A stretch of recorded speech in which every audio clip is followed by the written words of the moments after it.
Hello, hello, hello, and welcome back to part 2 of Behind the Screams, featuring Final Destination. Featuring new lighting and some new wardrobe. I don't know, I saw other creators wearing black sweatshirts and I thought it looked cool, but it was too dang hot, so we switched it out for the Dobermans. Well, anyway, it's lovely to see you. I hope that you're doing well, and I thank you for joining me tonight, or today, or whatever time it is that you're watching this. If you're watching this, I hope someone's watching this. Welcome to Lukey Spooks. I'm Luke, and I'm here to deliver to you all things strange, spooky, and spiritually suspicious. If you love horror movies, mysteries, rabbit holes, shocking events, the paranormal, what lies beyond, maybe some true crime, or even a conspiracy or two, well then get in, bitch. We're going for a ride. Last time, we went over premonitions, key points, and the evolution of Death's design for each of the Final Destination movies in the franchise. You know, the need to knows in order to understand the franchise up to this point, and more importantly, to be able to truly appreciate what's to come in this video. Speaking of, if you haven't watched part 1 yet, I highly recommend you do so before indulging in this video. And I'll leave the link in the description below. Tonight, we're going beyond the veil, looking into the meaning behind the mayhem, how and why it caused collective trauma, how Hollywood, or should I say Hollywood North, made the magic happen in these scenes. More on that in a bit. Stories that sound so much like Final Destination, you just really wish they weren't true. We'll also look into the latest news regarding the future of the franchise. Final Destination 7, anyone? And circle back to a question I asked in part 1. Does death have a design? And similar to the last video, we're going to be talking about some pretty gruesome stuff, so viewer discretion is advised. With that, let's continue this adventure. It's time to go behind the screens of Final Destination. Strap in tight. It's about to get wild. What is it about these movies? It seems like a dumb question, I know, it seems obvious, like, watch the movies. But it really comes down to a blend of multiple elements that, when combined and executed well, results in an absolute mind. First and foremost, you have these excruciatingly gruesome deaths, and you're subjected to watch these deaths that, honestly, your eyes were probably never meant to see. One could even argue that these movies are just a fun way for the writers to force you to be a bystander of death, manipulating reality for the sake of death. Like, no one is out there like, I hope my death is bloody and painful. I take that back. I'm certain there's someone out there. But the majority of us hope that these types of situations never happen to us or anyone we love. For the sake of all that is good. No, God, please, no, no! And No! Thankfully, the production does a pretty good job of going so over the top with these deaths that it's almost comical. And I mean, they've brought this up themselves, so they know that they're doing it.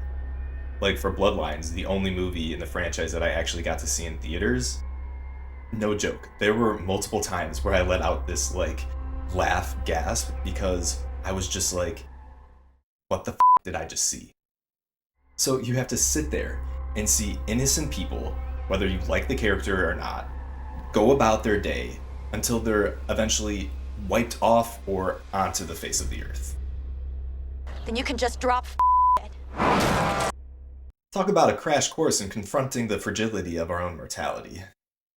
Like, do I really need to go about my day worrying that death is lurking around the corner, ready to Rube Goldberg my ass? Then, even before all of that, we have these epic, tragic, disastrous opening premonition sequences. Again, normal ass people going about their normal ass lives in universal situations that you and I face every day. People get on planes every day. People get on buses and on the highway and on bridges every day. People ride roller coasters every day. Think. Everyday situations where people have absolutely no control. These movies make us confront those fears by having to actually watch these situations play out in the worst way.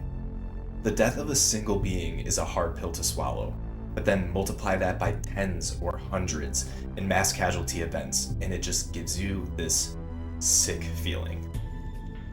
And these movies make us go through that experience. Alright, I know I talked a lot of shit about Final Destination 4, but I had an experience between when I filmed part 1 and now. So my brother-in-law works for a very big car company, and he's basically in charge of setting up this big event called Roadkill. It's basically this big event to showcase cool, souped-up cars, and people get to race their own cars, and you can ride in some of the cars, and there's just other events and things that you can do.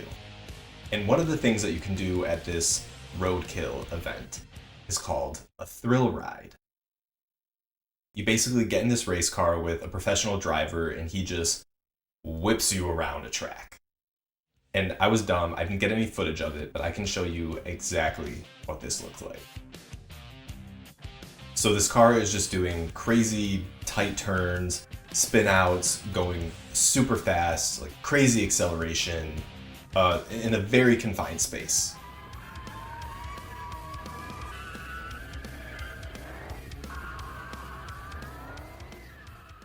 I was thinking about Final Destination 4 the whole time.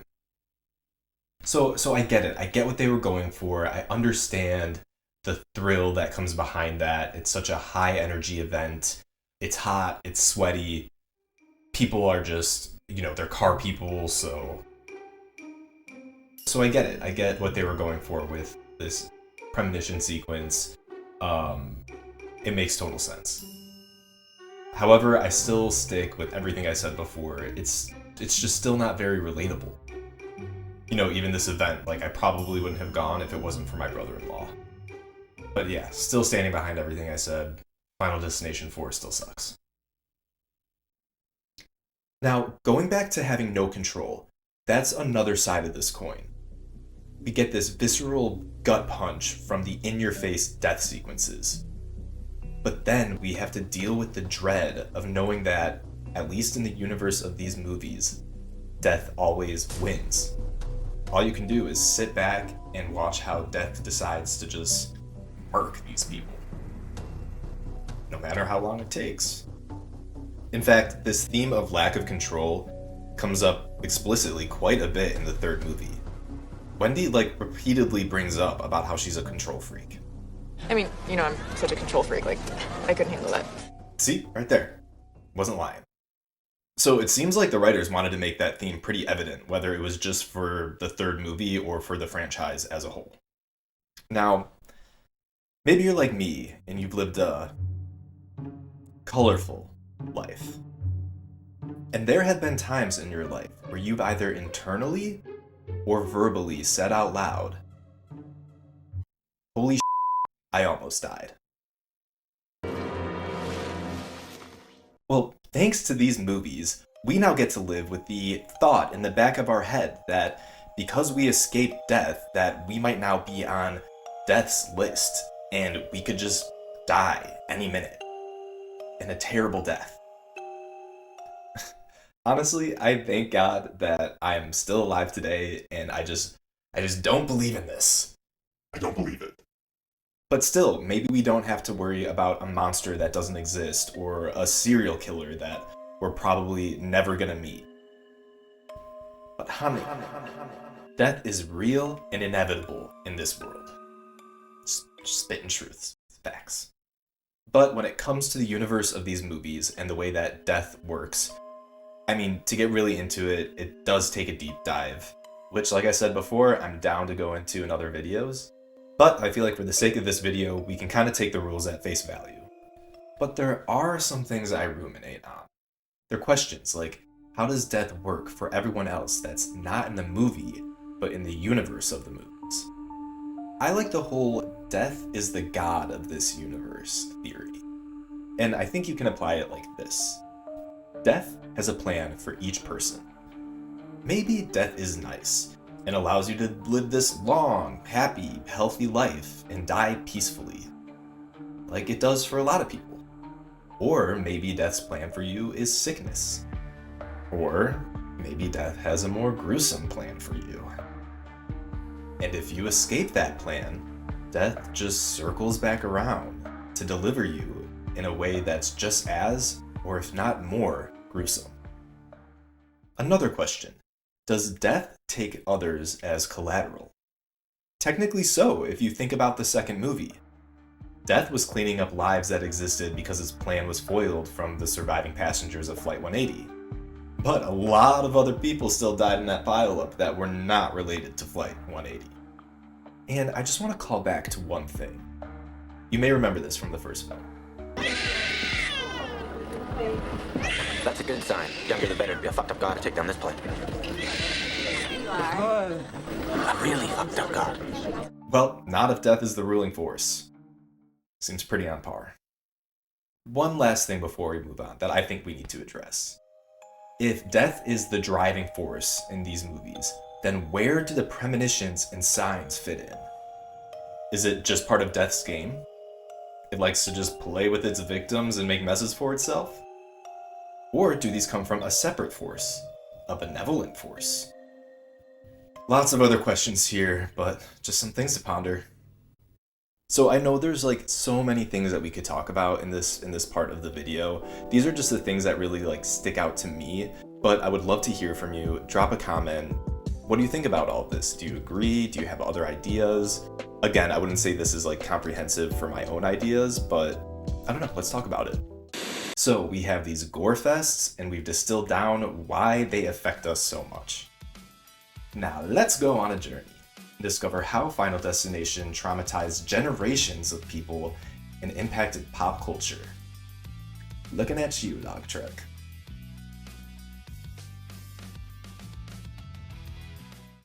Alright, now hold me back if this gets too meta, and we kind of talked about this before a little bit, but sometimes since death is the invisible killer in these movies, it almost feels like the real antagonist is the filmmakers themselves. It's like with each film, they latch on to a new universal fear until nothing feels safe anymore. Training society to be looking out for signs and signals and be constantly aware of our own mortality. And I kid you not, earlier today, I was at the gas station, pumping gas, minding my own business. And this jabroni who was not all there just strolls on by with a lit cigarette. And I swear, when I tell you that I saw my life flash before my eyes.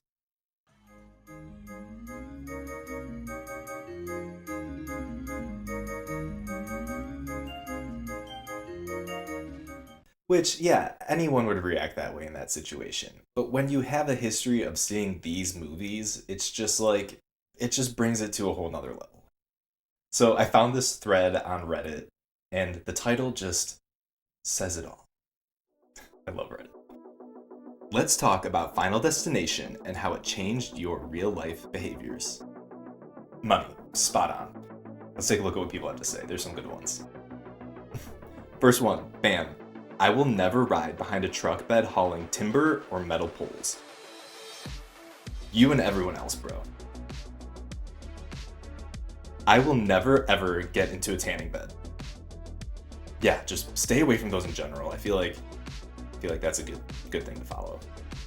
Oh, the follow-up nailed it on the head. This is probably that film's greatest contribution to society. There you go. Oh my gosh, look at this one. This roller coasters. Enough said. LOL. In 2015, I was at Cedar Point riding the Raptor, and my restraints flew off immediately after the ride started, just like the hydraulics issue in the movie. never stepped foot on it again. Absolutely not. Fun little fact, I grew up only a couple hours away from Cedar Point, and I have some of the absolute best memories from that place. Amazing rides, amazing times. Like, if you know, you know. Cedar Point is known for having just like top-notch roller coasters. And I've ridden the Raptor more times than I can count. Seriously, probably one of my favorite roller coasters. It's awesome. But after reading this, I don't know. Rethinking everything. Also, wait, we need like a follow-up. Okay, reporting back, there was a follow-up, and the original poster is fine.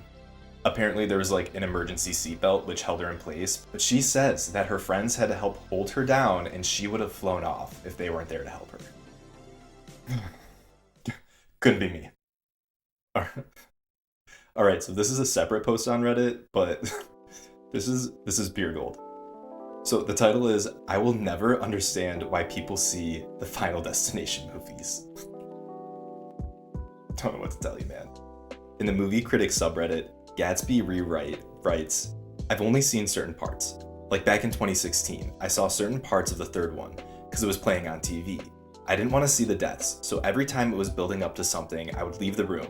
But that didn't always work because some deaths just would happen too fast, or some would just take too long, and I would walk back wondering if it's safe, only to see someone scream in agony because they're being burned alive or split in half.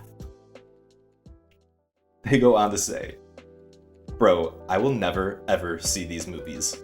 These movies will never find me. You will have to pay me to see these movies willingly. How they managed to make so many of these movies in the 2000s is insane. It is insane. And like, that is kind of the general sentiment. Like, either people have that reaction or people are like me and are just like here for it. Alright, so in part 1, I mentioned this weird theory about a connection between Final Destination 5 and The Office, the sitcom The Office. And it sounds weird for sure, but if you look into it, there's kind of something behind it. Now, this isn't the only source where I've seen this, but I feel like this Reddit post sums everything up very well. So there's like 5 major comparisons between Final Destination 5 and The Office. The first and most obvious one is that they both are centered around a paper company. So in The Office, we know it's Dunder Mifflin, and in Final Destination 5, it's called Presage Paper Company.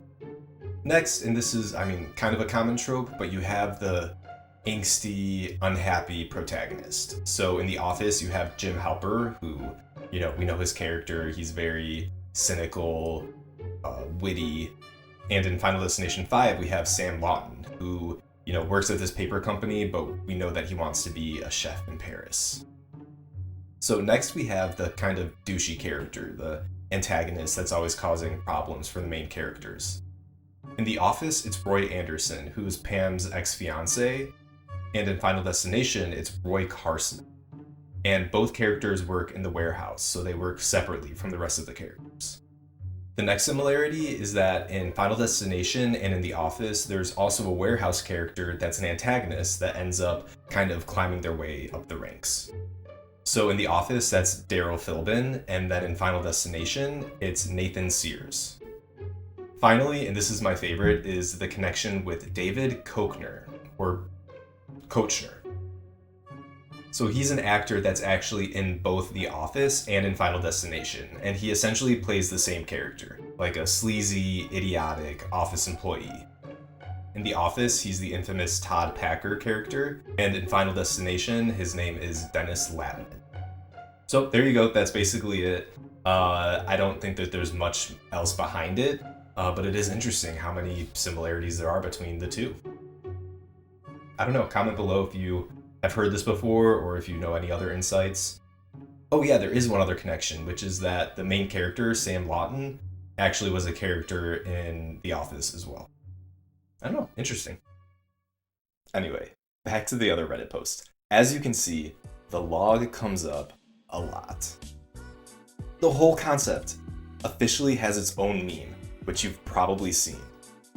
And I just love how the memes have changed a little bit over time and people put their own little spins on it. Everyone on the left lane has seen Final Destination.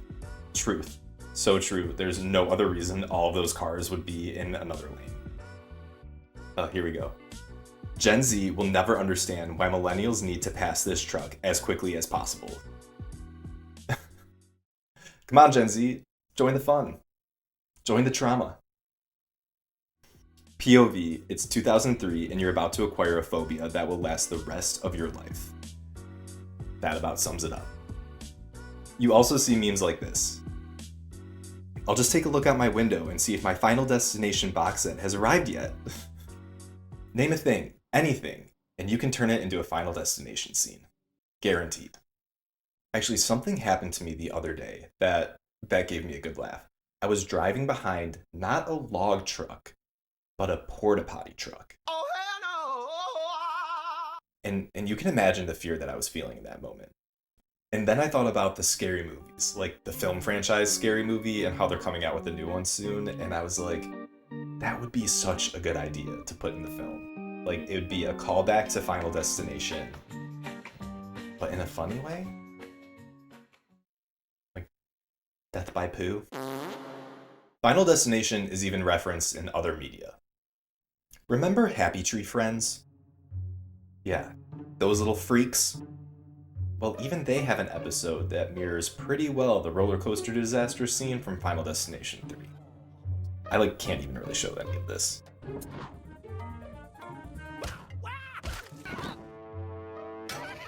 Messed up. Funny, but messed up. And of course, South Park. I mean, Kenny is always dying, and there's an episode where he just gets absolutely spanked just like Terry does in Final Destination.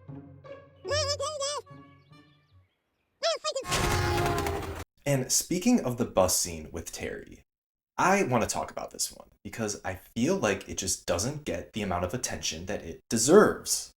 Then you can just drop dead.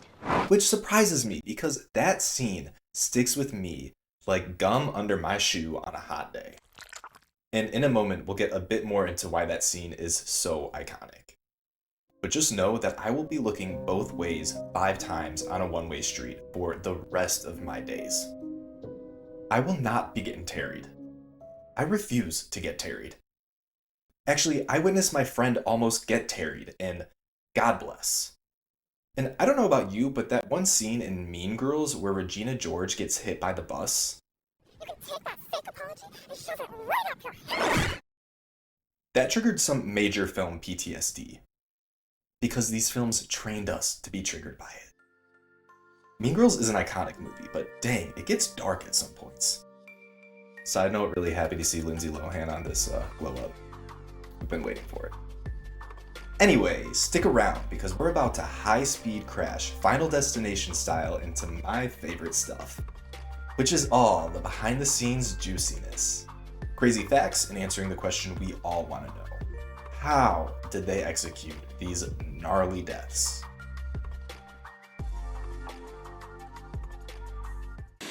Alright, so if you can't already tell, I love this stuff. Everything that goes into making films, especially horror films, is fascinating to me. And for a lack of a better way to put it, it really does seem like magic how they're able to just transform this absolute chaos into something for the screen. For me, and I can't really put my finger on it, but there's something about the scenery in these movies that makes such a big impact on me. And I kind of mentioned that a little bit during the recaps. Most of the movies have this dark, eerie, overcast vibe to them. It's a kind of urban, suburban mix, and you can't really pinpoint exactly which city or state it's in, even though it is mentioned, I think, quite a few times in some of the movies that the location is somewhere in New York. And there's a very important reason behind all of this.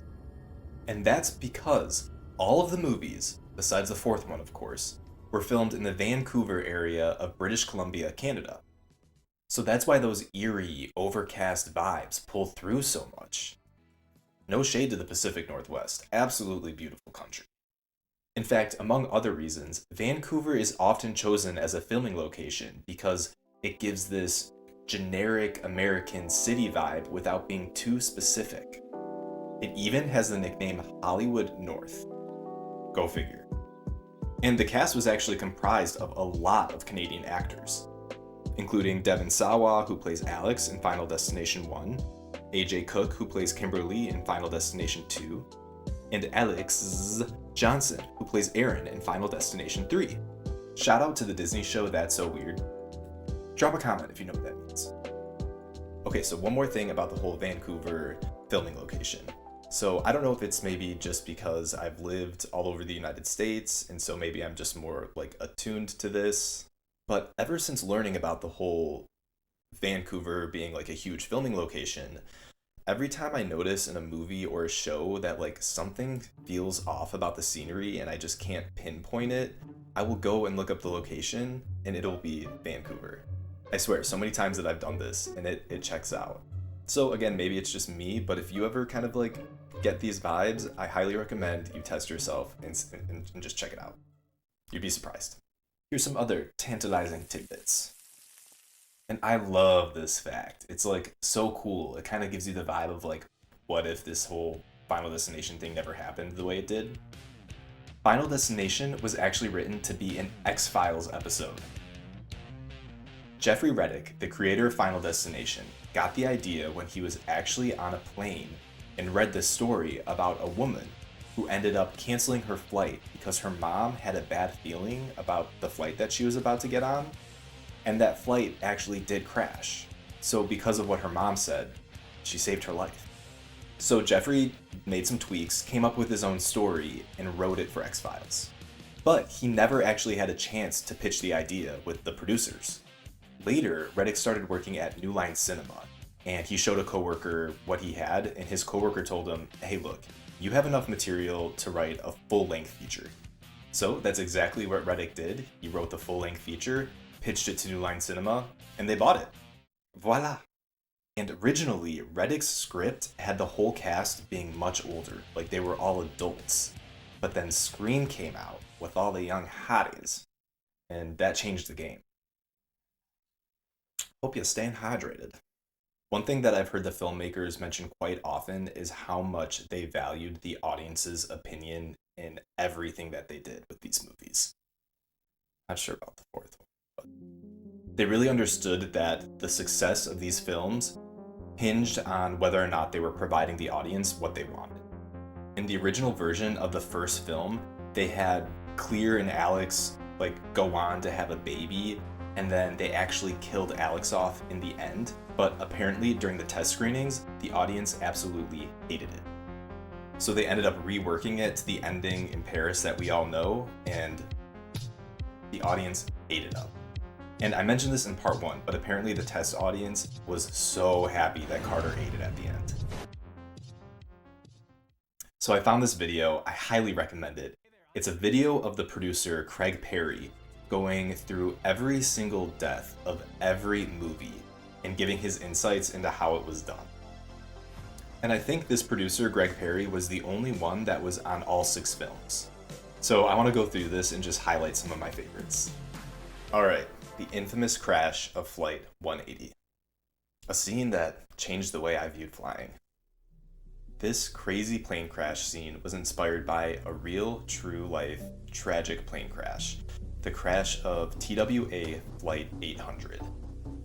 In 1996, this flight took off and crashed shortly after takeoff from JFK, killing all 230 passengers on board.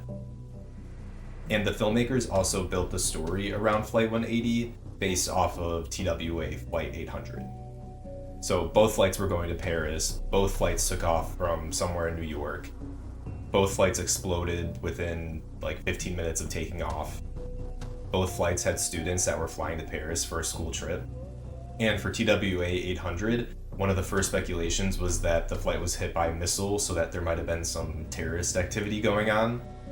And in Final Destination, they kind of mirror this by the whole FBI investigation that's centered around Alex after the plane explodes. And the film even used real-life news footage from the disaster. Litters the water nearly 75 miles east of Manhattan. The scene was filmed on a real section of a 747 lifted 20 feet into the air on this hydraulic system. So all of that crazy movement you see on the film is real. And the cast started to get motion sickness from being on that hydraulic system all day. So some of what we see isn't fully acting. That's real. Speaking of which, later on in the video, Craig explains that they liked to use the actors as much as possible to make these situations seem as lifelike as possible and get like the most true raw reactions from the actors as possible. So do with that what you will. Also, I just want to take a moment to give solid props to these actors. All actors, really, because regardless of how you feel about the quality of acting in these films, this type of acting is hard. A 1-minute clip may be the result of multiple days on end of actors being put in uncomfortable positions and scenarios. Just for us to sit there in the theater like... All you see is the pictures and the red carpet and the, bling bling and all that. Look at this is how it is right here. This is how we live our lives, really. 12 hours a day. And just wait till we talk about the roller coaster scene. Sheesh. Tarried by the bus, let's go. My favorite. So naturally, like in most films, they shot this scene from multiple angles to get different viewpoints in order to capture the best footage for the scene. But at the end of the day, when they were looking at the footage, they saw that that one shot where you can't see the bus coming just delivered the highest shock value. Because you just don't see it coming. I didn't. I certainly didn't see it coming. What's interesting is in the editing room, they realized because it was a flat-nosed bus, they were able to put a very thin, fuzzy wipe at the front of the bus. So we could have the real actress stepping into frame right up to the point where she gets hit. So you never have a moment where you see the transition into a dummy. You're seeing a live person, the persistence of motion, wham. And we're actually seeing a real dummy get pancaked. And this filming technique actually has a name. It's called the Luton bus. And it's named after producer Val Luton, who first used the technique in his 1942 movie, Cat People.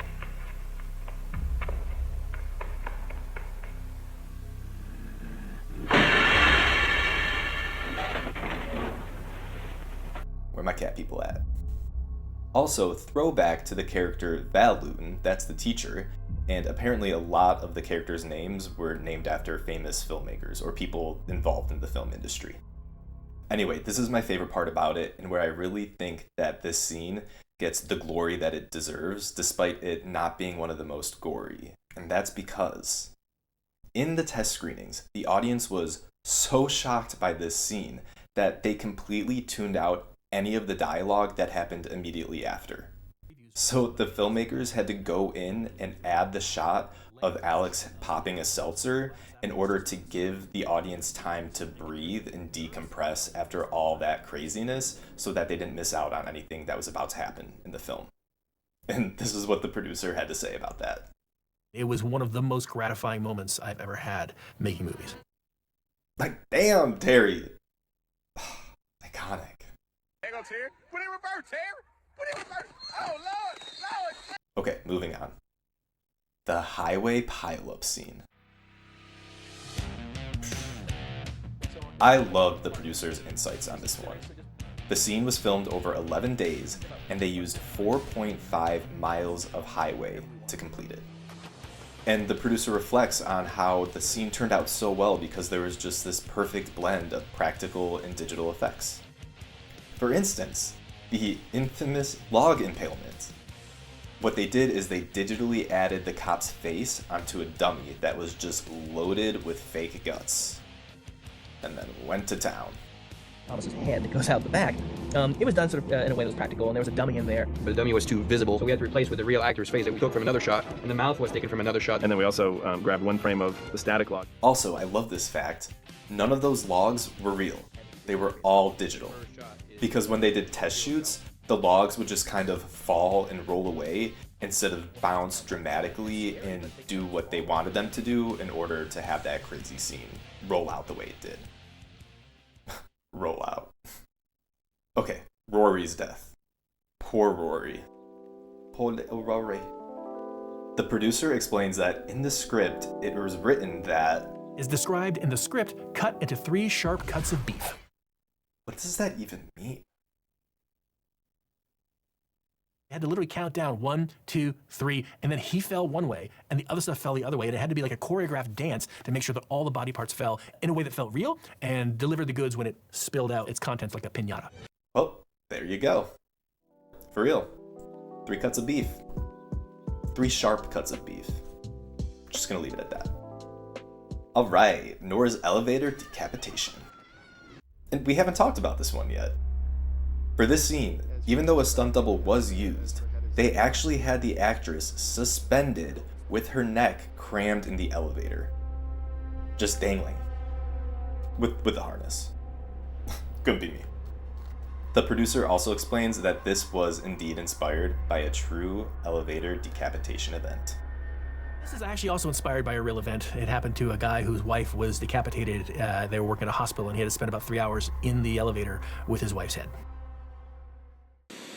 Oh, Sheba, where are you?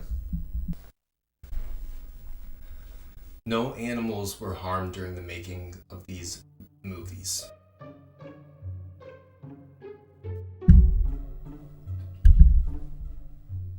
Whew. She was not happy about that. But yeah, the producer said that they didn't want any animals to be involved in the movie. When they were trying to figure out how to kill off Alex in the first Final Destination, one of their ideas was to have him die by a spider bite. But the filmmakers didn't want to have animals involved in Death's design, and things were going to get messy, and it just got too complicated. We realized we're trying our best not to have sentient creatures be a part of Death's design because then there's zombie spiders running around. You want to keep dogs and animals and snakes and anything that's actually part of their own natural order with their own sentience from being a part of Death's design. The roller coaster crash. The opening set piece for Final Destination 3, an incredibly... The roller coaster scene. Oh boy. According to the producer, this scene was spectacularly challenging sequence to film, both emotionally and technically, on the crew and the cast. Let's find out why. Just for the first night alone, the cast had to ride the roller coaster 30 times. And I've heard different numbers, but it's usually around that amount.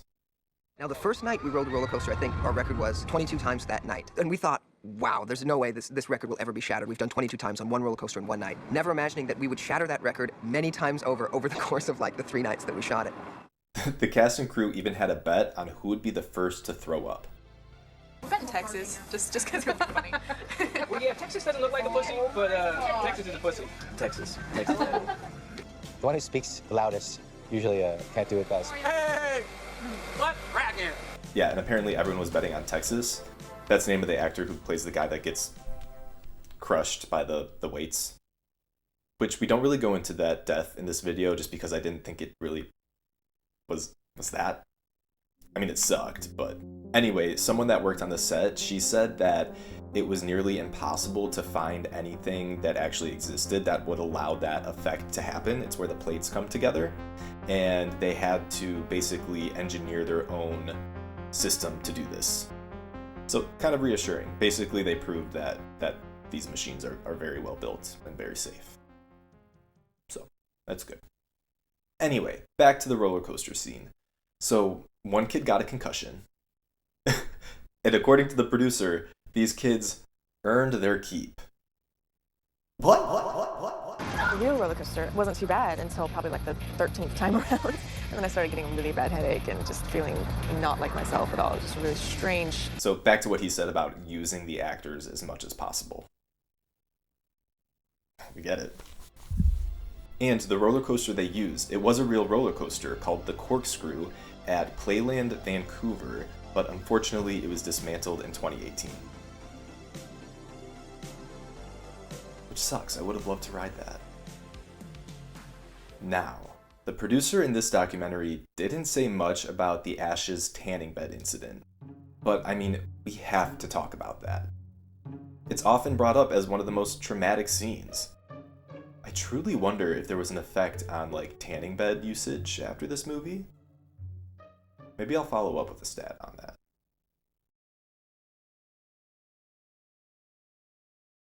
But yeah, we gotta talk about it. Burbs and all.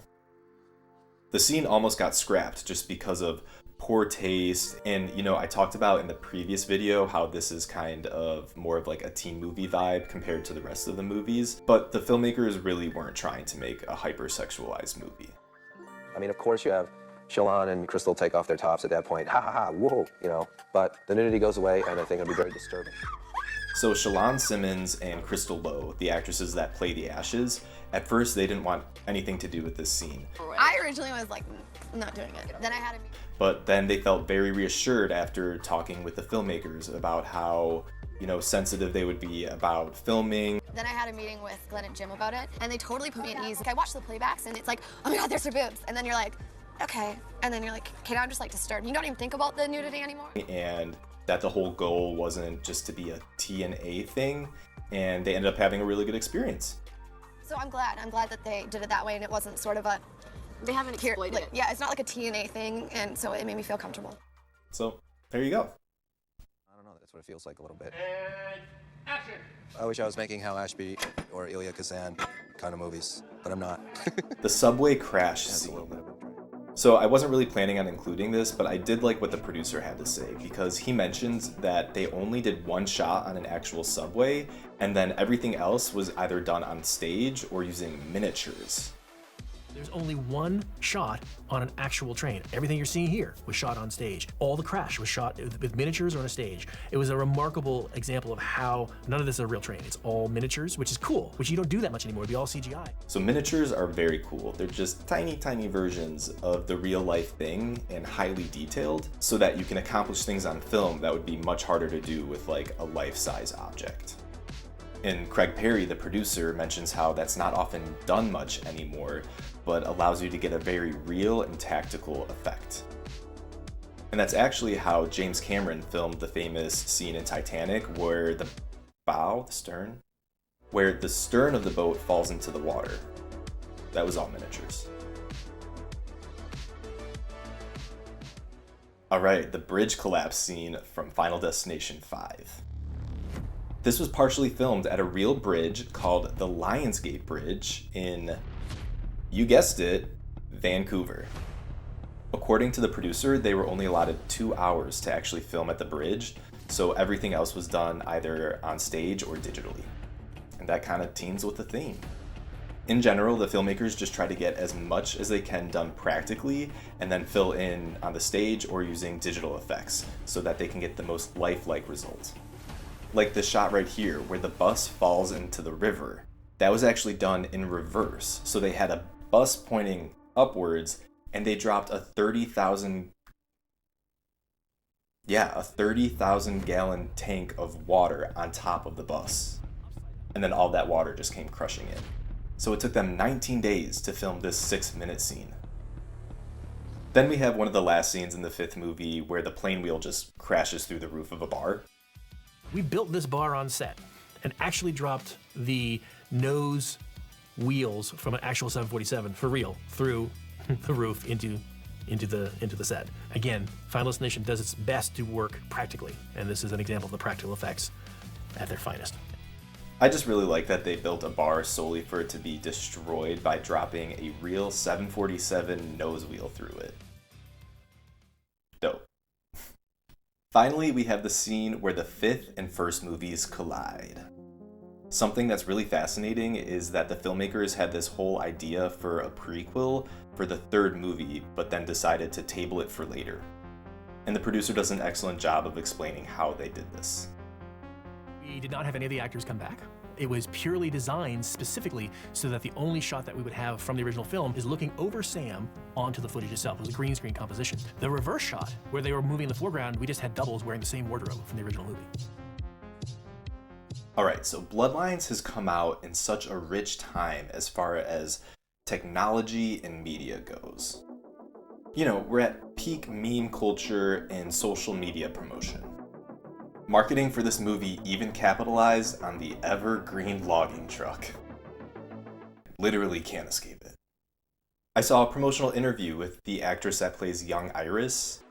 I just found her very sweet and enjoyable, kind of like her character in the movie, and this is what she has to say about her experience being in the movie. Okay.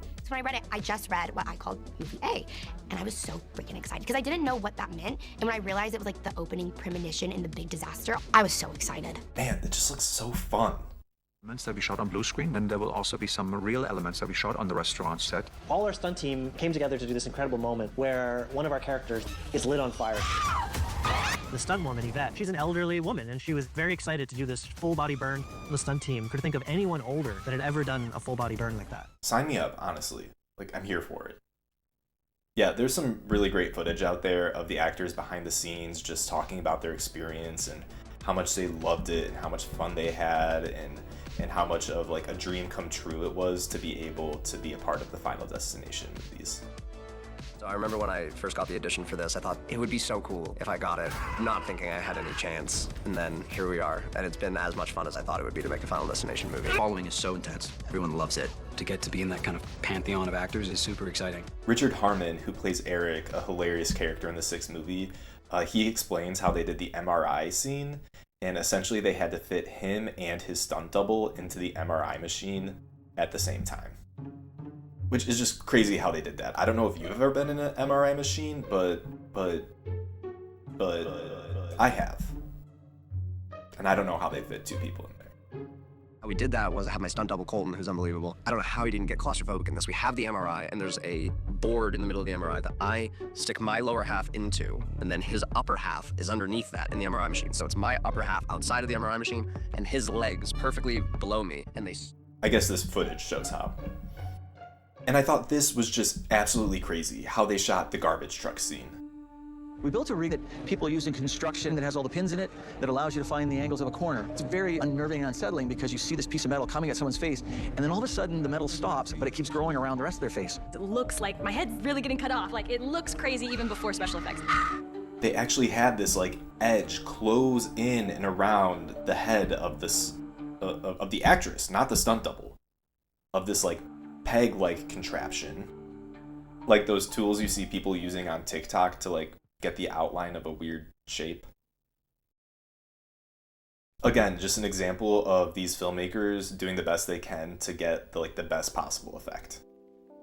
Now, the original concept for the premonition sequence for the sixth movie was actually supposed to take place on a riverboat. That idea got scrapped when the producers realized that they couldn't compete with Titanic. And that's essentially what they thought they would be doing, regardless of what their intentions were. But honestly, I'm kind of here for it. I don't know about a riverboat, but like a cruise ship situation, like man, you could tap into some prime fear on a Carnival cruise. I mean, we've all heard about Poop Cruise by now. But that leads me to the last part of this chapter. Will there be another disaster? Will there be a Final Destination 7? We want to know. And if so, what does that look like? Will the storyline continue to deviate, or will there be a return back to the classic setup that we've had before?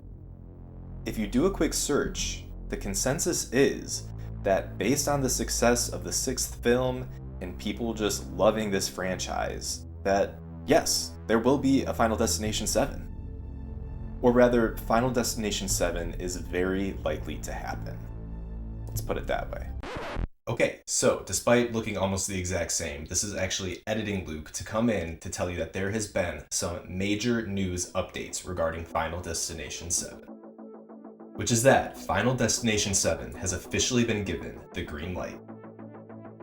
New Line Cinema is riding the wave of the success of the sixth film, and also they've had some pretty good other films that have come out recently, such as Weapons.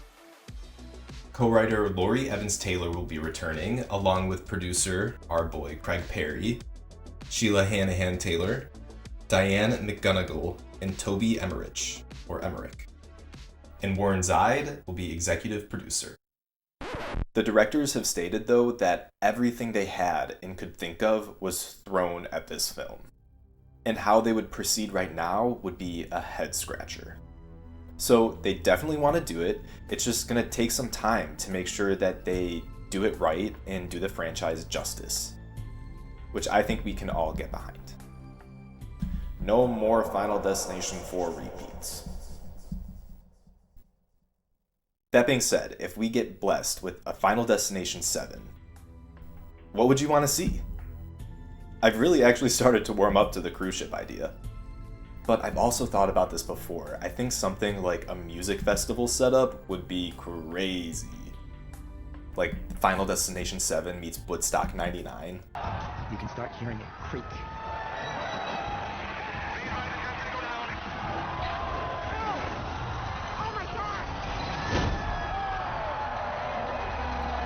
Can you imagine? The soundtrack would be sick, though. Oh, I hope you enjoyed all that behind the scenes action. I love that stuff so much. I love getting to see the inside and just how this stuff was done. I also feel like it just makes me feel better about it. You know, you get these movies and you take them at face value and like you don't know what to do with it, but then you get a look inside of how they did it and it just makes it seem less scary. Now, I had these grand plans of going deep into real life stories of people having premonitions and avoiding their fate or meeting their fate. But this video is already long as heck. And let's be honest, at some point I'm probably going to be doing a video on just this topic alone because it deserves it.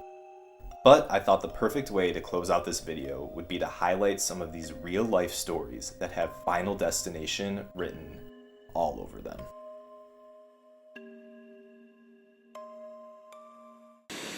I briefly mentioned the relief that comes along with deciding to separate the truths in the universe of Final Destination from the truths of our reality. But the truth of our reality is that sometimes freak accidents really do happen in real life. And not only that, but sometimes it really does seem like death circles back around to finish the job if you were spared the first time. And that's exactly what happened to these three people. These stories are crazy and tragic. I honestly don't know how else to put it.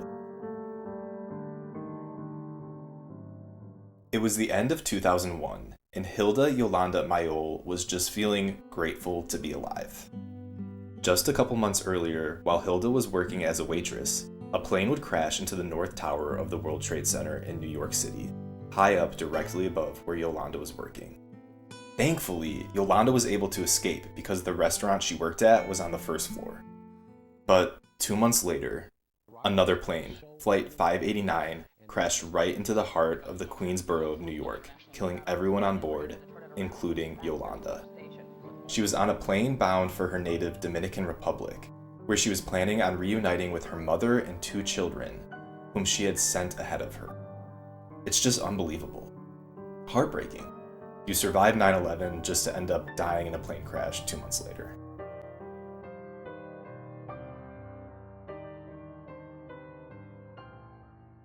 Jessica Redfield was absolutely stoked to see the midnight showing of Dark Knight Rises. Jessica was a young, vivacious, aspiring broadcaster and blogger. One of her most recent blog posts said this: "I can't get this odd feeling out of my chest. This empty, almost sickening feeling won't go away. It's hard for me to wrap my mind around how a weird feeling saved me from being in the middle of a deadly shooting." See, only 1 month earlier, Jessica had narrowly missed being a victim in the Eaton Center Mall shooting that happened in July of 2012. Instead of grabbing a bite to eat in the food court, Jess decided to step outside to get a breath of fresh air, which is when the shooting occurred right where she would have been sitting.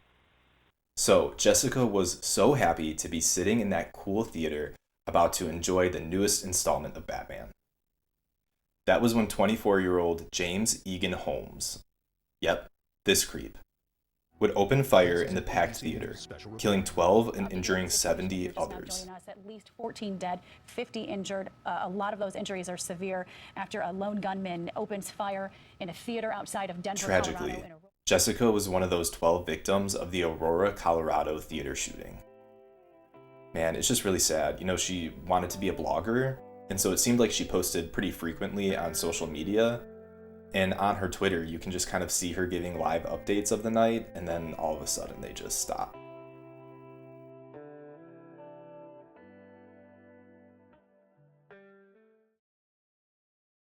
Finally, our last story is about another Jessica, Jessica De Lima Roll. On January 27, 2017, 21-year-old college student Jessica de Lima Roll was getting all done up for an exciting night out on the town in Santa Maria, Brazil.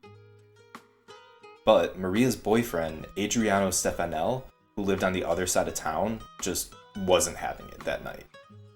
"Come on, babe, stay in tonight. Just order some food, relax, watch some Netflix." Maria was like, "Bro, what are you talking about? I'm about to go out, have some fun tonight. Like, what's your deal?" And that's when Adriano told Jessica that he just had a really, really bad feeling about that night. So, what did Jessica do? She believed him. In doing so, Jessica avoided being one of the 242 victims of the horrific Kiss nightclub fire, where another 630 people were injured. And just a week later, after picking up her boyfriend from work, whom she now called her guardian angel, Jessica and Adriano's Volkswagen crashed head-on with a truck, killing them both. Like, why? The entire Kiss nightclub disaster is just a crazy story in and of itself, so come back because eventually I will do a video on just that. It's just crazy to think that these things actually happen. And there are so many stories I found just like this while investigating. And they really all just deserve their own attention. Now, with these stories, it's super easy to think about how tragic it is to be so fortunate to evade one disaster only to lose your life in another one. And just how hard that must be for friends and family to process. It's easy and it's understandable to think that there would just be a lot of bitterness. But it gives me peace to challenge that idea and try and flip it on its head. That just maybe Hilda and these Jessicas departed this earth with a heart posture of gratitude for having lived and seen life on the other side of one tragedy, even if it means that they lost their lives in another tragedy. That maybe during that time period, they gained a very personal understanding about the fragility of life and how precious and a gift that it is. So, not so fun fact. While I personally, and I hope none of you all, have ever seen a death quite as gruesome as the ones that we see in Final Destination, about 5 years ago, I was one of the first people on scene of a very real, a very bloody, and a very traumatic death. And it was not something I was prepared for. I just remember it being the most perfect, beautiful day with the most beautiful scenery, and it turning very, very dark very, very quickly. And I hadn't thought about Final Destination in a long time, but just because of the circumstances of it all, in that moment, I can honestly say that it popped into my head. Anyway, I don't know if I'm ready to unpack that entire story, but if that's something you're interested in hearing, drop it in the comments. We can bond over the trauma. And I know I'm not the only one who's experienced these things, so let's talk about it. Well, my friends, we've made it to the end. We talked about the movies, the cultural impact, we looked at some sick behind-the-scenes footage, and we even brought it out into the real world. And I'm sorry if things got a little dark there for a second, but we're gonna bring it back around, don't worry. If you stuck around for this video, or even just a part of it, I truly cannot thank you enough. And if you haven't seen part 1 and you're interested in getting a good recap with my own insights, definitely go and check it out. And of course, before we part ways, there's still something we have to talk about. I'm sorry, I know this video has been long, but it's not over yet. At the very beginning of this adventure, I asked, does death have a design? And if it does, what is it? And I easily brushed it off. It doesn't. It's all fake. Spoiler alert, it doesn't. It's a movie. And it's all fake. Remember? And while that's true in the sense of the movies and all of its Rube Goldberg-like ways, that's not entirely true. Because whether it's Final Destination's invisible force of fate, or just the cold math of reality. In the end, death really does come for us all. It's unavoidable. It's inescapable. And sometimes the choices we make or don't make really do steer us either closer or further away from it. And are we on death's list? Well, kinda. This might sound harsh, but we get put on death's list the moment we're born. And yes, technically, every time that bus flying by barely misses us, or we decide to take a different flight than the one that crashes and burns, death eventually does come back around. It just doesn't often win. Until it eventually does, while either passing peacefully while dreaming, or painfully tragic, or somewhere in between. So great. What do we do with that? Well, it doesn't have to be dark or scary or negative. For me, it's really about surrender. Managing the things we can control and accepting what we can't. Honestly, I think Bloodworth said it best in the most recent film. Tony Todd's own words, "I intend to enjoy the time I have left, and I suggest you do the same." Man, life is precious. Even the smallest, most ordinary moments matter more than we think. But they shouldn't matter so much that it's all we think about, that it keeps us from living with a sense of freedom. So stop waiting for the perfect moment. Stop obsessing over how it all might end. Just trust that, in the end, everything happens exactly as it's meant to. So be present, make the call, take the trip, do or say the thing. Film the YouTube video. Because when it's time to go, it's time to go. You have no control over that. And until then, live. And what a journey. Thank you again so much for joining me tonight. I am really happy that I chose Final Destination for my first video / video series. I feel like it really encompasses all of the major themes that I want to cover on this channel. It's gruesome, disastrous, eerie, makes you think. It's meme / Reddit / newsworthy. I know I've said it a lot, but I would love to hear your thoughts on anything and all things we talked about, either in part 1 or this video. What's your favorite film in the franchise? What was your favorite death in the franchise? What were your revelations or introspections or experiences watching these movies? What do you want to see in the next installment? And again, I know we didn't talk about every single thing related to Final Destination, but again, just let me know if you want to see more. Happy to do it. And I'm always striving to make sure I'm providing you with the ever-improving, high-quality, and entertaining content that you want to see. So definitely reach out to me with any topics you'd like me to cover. Please be kind, please be courteous, but I would love to hear it all. So drop a comment, leave a like, subscribe, and let's engage. But until then, look both ways at the crosswalk, and God bless, my friend.